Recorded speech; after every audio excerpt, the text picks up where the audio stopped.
ಇನ್ನು ಸೈನ್ಸ್ ಎಕ್ಸ್ಪೆರಿಮೆಂಟ್ಗಳು ಕೂಡ parallel universe ಬಗ್ಗೆ ಹೆಚ್ಚು ಕುತೂಹಲವನ್ನು ಮೂಡಿಸ್ತವೆ. ಅವುಗಳಲ್ಲಿ ಹೆಚ್ಚು ಪ್ರಸಿದ್ಧಿಯಾಗಿದ್ದು ಸ್ಕ್ರೋಡಿಂಗರ್ಸ್ ಕ್ಯಾಟ್ ಎಕ್ಸ್ಪೆರಿಮೆಂಟ್.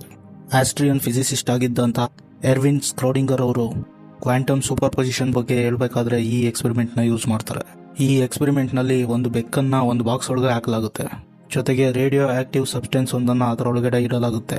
ಆ ರೇಡಿಯೋ ಆಕ್ಟಿವ್ ಎಲಿಮೆಂಟ್ಗೆ ಪಾಯ್ಸನ್ ಕನೆಕ್ಟ್ ಆಗಿರುತ್ತೆ.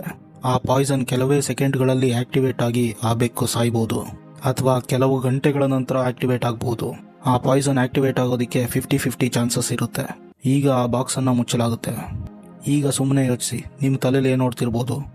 ಕೆಲವರು ಆ ಬೆಕ್ಕು ಸತ್ತಿದೆ ಅಂತ ಅನ್ಕೋಬಹುದು, ಮತ್ತೆ ಇನ್ನು ಕೆಲವರು ಪಾಸಿಟಿವ್ ಆಗಿ ಥಿಂಕ್ ಮಾಡೋರು ಇಲ್ಲ ಆ ಬೆಕ್ಕು ಸತ್ತಿಲ್ಲ ಅಂತ ಅನ್ಕೋಬಹುದು. ಆದರೆ ನಾವು ಅನ್ಕೊಳ್ಳೋದು ತಪ್ಪು.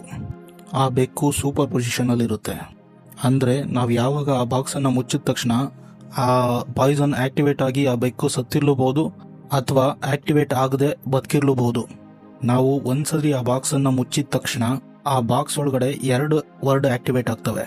ಒಂದು ವರ್ಡಲ್ಲಿ ಆ ಪಾಯ್ಸನ್ ಆಕ್ಟಿವೇಟ್ ಆಗಿ ಆ ಬೆಕ್ಕು ಸಾಯ್ತಾ ಇರುತ್ತೆ, ಮತ್ತೊಂದು ವರ್ಡಲ್ಲಿ ಆ ಬೆಕ್ಕು ಆರಾಮಾಗಿರುತ್ತೆ, ಆ ಪಾಯ್ಸನ್ ಆಕ್ಟಿವೇಟ್ ಆಗೋದೇ ಇಲ್ಲ. ಆ ರೀತಿಯ 2 ವರ್ಡ್ಗಳು ಸ್ಪ್ಲಿಟ್ ಆಗ್ತವೆ. ಆದರೆ ನಾವು ಯಾವಾಗ ಆ ಬಾಕ್ಸನ್ನು ಓಪನ್ ಮಾಡ್ತೀವಿ ಆಗ ಒಂದೇ ಒಂದು ಪೊಸಿಷನ್ ಕಾಣಿಸುತ್ತೆ.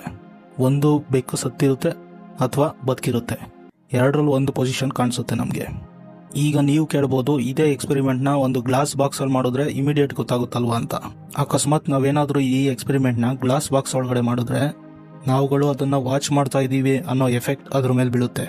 ಇದನ್ನ ಅಬ್ಸರ್ವರ್ ಎಫೆಕ್ಟ್ ಅಂತ ಕರೀತಾರೆ. ಇದೆಲ್ಲ ಕೇಳಿದ ತಕ್ಷಣ ಇಮಿಡಿಯೇಟ್ ಅರ್ಥ ಆಗುವಂಥದ್ದಲ್ಲ, ಬಟ್ ಸ್ವಲ್ಪ ಇಂಟ್ರೆಸ್ಟ್ ಕೊಟ್ಟರೆ ಇದಕ್ಕಿಂತ ಒಳ್ಳೆ ಟಾಪಿಕ್ ಮತ್ತೊಂದಿರೋಲ್ಲ. ಈ quantum mechanics, quantum super position ಬಗ್ಗೆ ಹಿಂದಿನ ವಿಡಿಯೋದಲ್ಲಿ ಹೇಳಿದ್ದೆ. ಈ ಜಗತ್ತೇ ನಿಜವಲ್ಲ, ಎಲ್ಲವೂ ಸುಳ್ಳು ಅಂತ ಒಂದು ವಿಡಿಯೋ ಮಾಡಾಕಿದ್ವಿ. ಆ ವಿಡಿಯೋನ ಒಮ್ಮೆ ನೋಡಿದ್ರೆ ಈ ವಿಡಿಯೋ ಇನ್ನೂ ಚೆನ್ನಾಗಿ ಅರ್ಥ ಆಗುತ್ತೆ.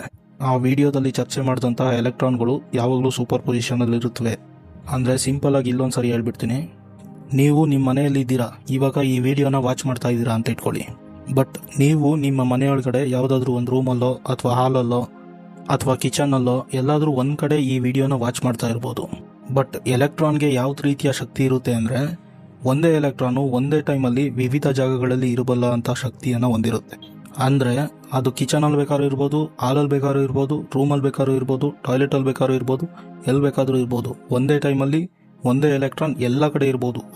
ಆ ರೀತಿಯ ಶಕ್ತಿಯನ್ನು ಹೊಂದಿರುತ್ತೆ. ಅದನ್ನೇ ನಾವು ಎಲೆಕ್ಟ್ರಾನ್ ಸೂಪರ್ ಪೊಸಿಷನ್ ಅಂತ ಕರಿತೀವಿ. ನಾವು ಯಾವಾಗ ಅದನ್ನು ಮೆಷರ್ ಮಾಡ್ತೀವಿ ಆವಾಗ ಆ ಎಲೆಕ್ಟ್ರಾನು ವೇವ್ ರೂಪದಿಂದ ಪಾರ್ಟಿಕಲ್ ರೂಪಕ್ಕೆ ಕನ್ವರ್ಟ್ ಆಗಿ ಯಾವುದಾದ್ರೂ ಒಂದು ಪೊಸಿಷನಲ್ಲಿ ಕಾಣಿಸ್ಕೊಳ್ಳುತ್ತೆ.